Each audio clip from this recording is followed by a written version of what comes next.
going down at the pink. It's going down at the pink P-Valley.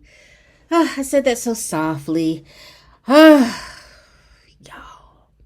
If you all have not seen my predictions for the second half of the season 2 for P-Valley, go ahead and hit this video right here.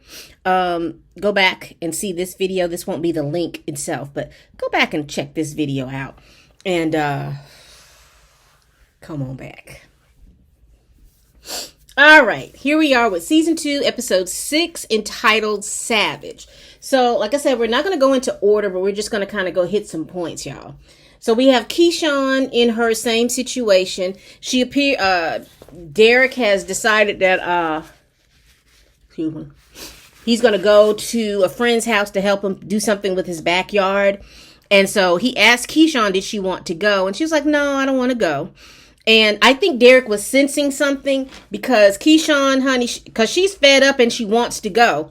But that's that thing when you do not have a plan, you've got to sit and have a plan. And she did not have a plan. And Derek was once she got home, Derek was going to make sure everything happened that she stay home. And even to the point when she tried to pick up the kids and get everything going, because he knows she knows that he beats on the kids and she's not going to want to leave her kids unprotected with him. So basically what he has done is he's made it so she can't leave. And he has taken, I think, the battery out the car. I think that's what was back there. Yeah, because he has a Prius. And so he took the battery out of the car. So she wouldn't be able to drive the car. I don't know why she ain't called Wody, but that's neither here nor there. Honestly, that's neither here nor there. So Keyshawn is just basically stuck. Now, she goes into the vent and she pulls out the gun. Now, you remember that little pink, cute little gun that Autumn Night had? And, well, Keyshawn has it.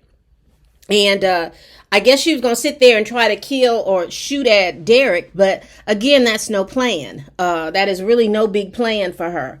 So, and they were going to know it was going to be her, particularly when she took off. And I don't think she knows how to put the battery in the car. So it's basically, she is going to have to go over there to Uncle Clifford to get some help in regards to getting away from Derek. So let's talk about Autumn, Andre, and that Kyle brother. So they're at so Autumn is getting ready for the event, and Big L and Uncle Clifford turned the water off so she couldn't take the shower. And they were trying to figure out where she's going because they know she's going to sell the pink. Uncle Clifford is very much aware, but she's trying to sell the pink at a higher rate because whatever she sells it for, you know, Uncle Clifford's going to get 31% of the take. So if she sells it for $10 million, he is, you know, after taxes and whatever they have going on, he's looking at least $2-3 million. I mean, that's just it. He's looking at $2 or $3 million. So let's say, she get about 4 or 5 and she get $2 or $3 million because they know it's worth at least $10 million. She goes to the function. The Kyle brother throws her out. Andre is pitching his pitch to be mayor of Chucalissa. And then when he was talking about how Chucalissa was going to get his fair share, and he was talking about the black folks, but the white people weren't hearing that. They were trying to figure out how they were going to make money. They could care less if the black people weren't going to make no money. And so you kind of heard the hush in the room. And so, you know, and that's why it's so very important to be in those rooms where those conversations are had, because you can sit back on your front porch and talk about, oh, we finna get some money. They finna get our land. And honey, you are not even getting a certain percentage because you're not in the function. You're not in the room where the deals are being made. And one thing about Autumn knows where the deals are about to be made, and she's going to be where she's got to be. So the Kyle brother throws her out, but then she finds the lady who, from what my understanding is, she's part of the casino deal. She's running, or she's part of the casino deal. Autumn hooks up with her. She's got an in with this lady. I didn't get her name. So Andre and that Kyle brother are pissed off about that, particularly that Kyle brother, because he's like, who does she think she is? pushing in and trying to do something. And honey, she broke into old Andre's room. And then, the inevitable happens. They have sex and, just a mess, in my opinion. This is Predator. Just a mess, in my opinion, because Autumn is going to get what she wants, and she's going to get it by hook or crook. She got what she wanted out of Montravius. She's got what she's wanted. She's getting what she wants out of Kyle. I don't know to what end that is going to continue, because that Kyle brother, Corbin, is very, very upset because he feels like his blood should let him in, but because his father was a Kyle, but he's just that child born of the wrong side of the track. So let's keep moving. We got Mercedes and doing her Mercedes experience with Coach. Now, if you watched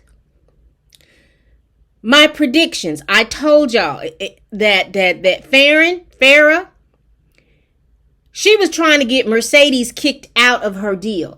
I knew it from the jump. Mercedes kind of felt that. And I knew Coach was going to see it.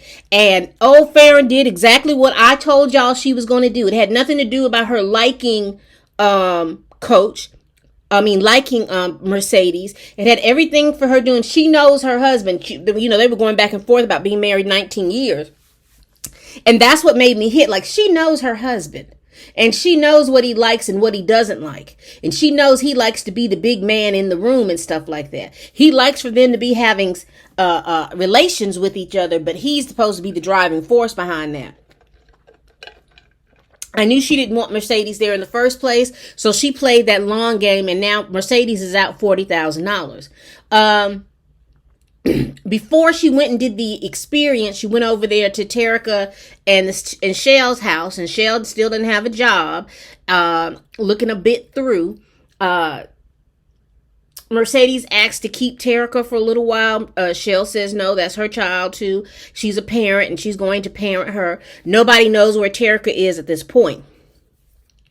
Mercedes is calling for Terrica to come home. Where are you? You need to call me back. After the whole fiasco with Coach, Mercedes is at home. She's at home, and Terrica rings the doorbell, comes in. We find out that Terrica is pregnant. So we're about to see what she's going to do or what decision she's going to make. I think it's going to be a termination because Mercedes knows how her life turned out with the baby. I don't know.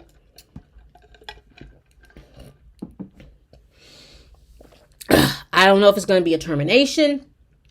I don't know if she's going to have the baby. And because, that stepmother may throw her out because she's pregnant. So we'll see about that. So let's see. We've done Andre. We've done it. So let's get into Lil Murda, Uncle Clifford, and Big Teak. Now, you remember last episode, in my predictions, go back and look at my predictions video.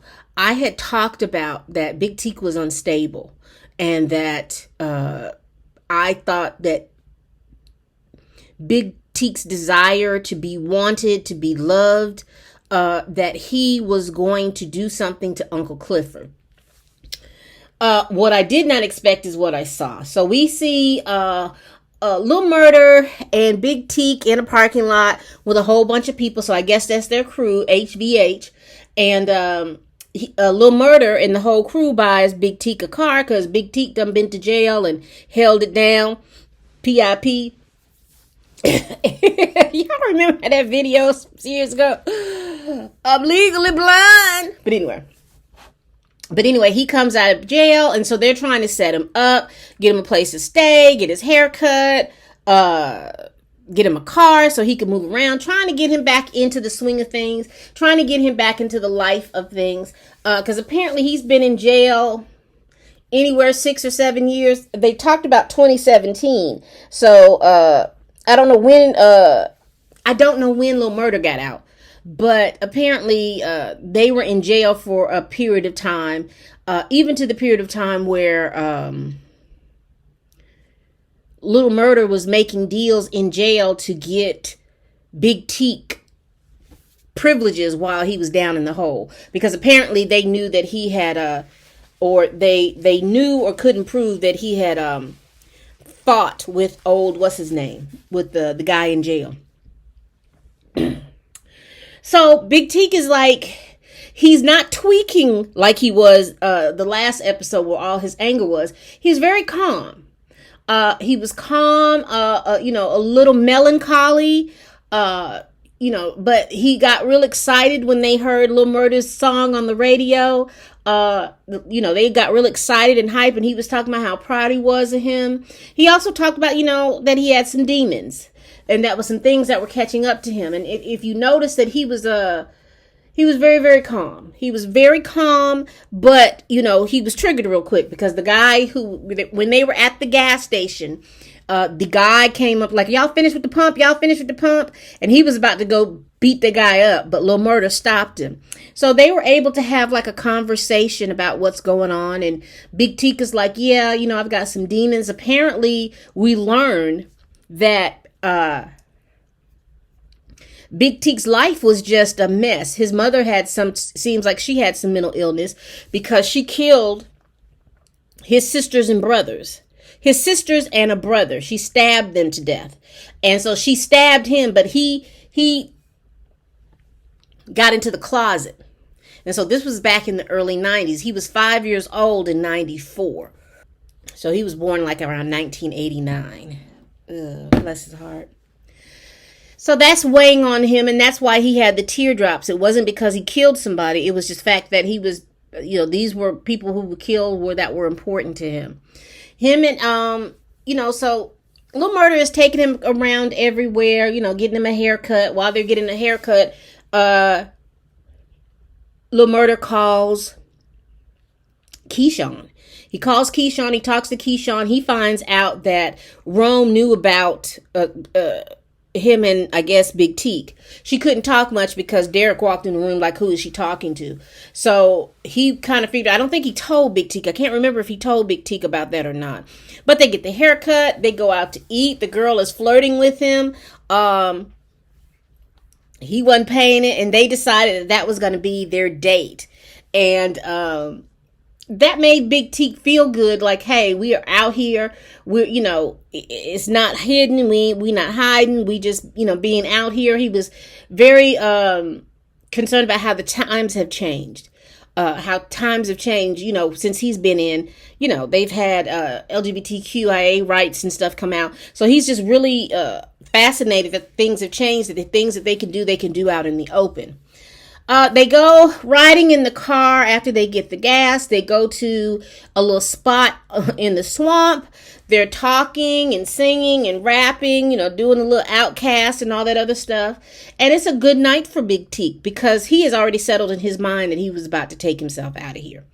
And bless his heart, Lil Murda did everything he could to convince him that he should stay. And I know he felt so bad because he ended up giving him the gun. He gave him the gun. Like, man, you can't be going out here into somewhere and you not strapped. So I know that weighed heavy on him, and he tried to talk that boy down. And I just felt bad. I wish Lil Teak would have just said, hey, I'm getting ready to drop you off. Where you want me to drop you off at? We gonna sit there. And he was like, no, man, I'm all right. I'm just feeling a little melancholy. I wish he had said something like that. I wish he would not have allowed that boy to see him do that.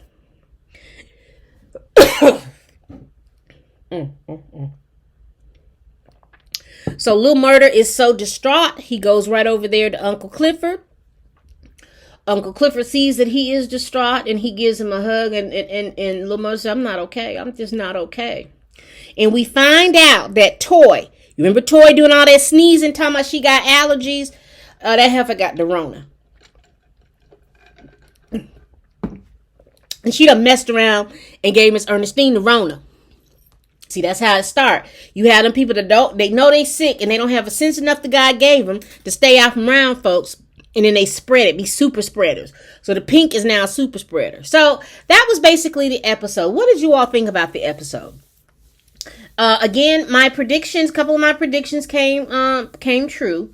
Also, my prediction about Autumn and Andre, about them getting really close. I thought the wife was going to catch him, but this is just the first time. She is doing whatever she can to get Andre's head in her direction so that she can get the money that she needs to do. So again, tell me what y'all thought about this episode. It was a It was a heavy episode, but I kind of expected something like this, not to this extent, but I did expect something like this. I think pretty much we're going to get the predictions for, we're going to get the season trailer for for the next episode. We're going to see how that goes, and I'm going to review that. Just let me know what y'all think about this in the comments. Please like, comment, and subscribe. The subscribe button is right down there. I really appreciate y'all doing that. And as always, people, bye-bye.